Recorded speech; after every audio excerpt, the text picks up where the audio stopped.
If your onboard diagnostics device gives you an error similar to this, or if you're experiencing misfires, consider these 4 things: spark plugs, ignition cables, coil pack, and coil pack module.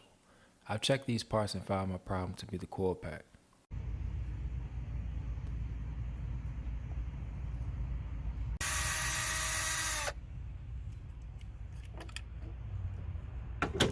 A continuity test on the first coil pack resulted in 6.2 kilo ohms. The second one, 9.45 kilo ohms, and the third one didn't get a reading at all, meaning that this coil pack was defective. A continuity test of coil pack module resulted in around 16 kilo ohms. A continuity test on average on the new coil packs is around 6.38 kilo ohms. I recommend disconnecting your battery to reset the ECM and driving around a little while to ensure the problem is solved.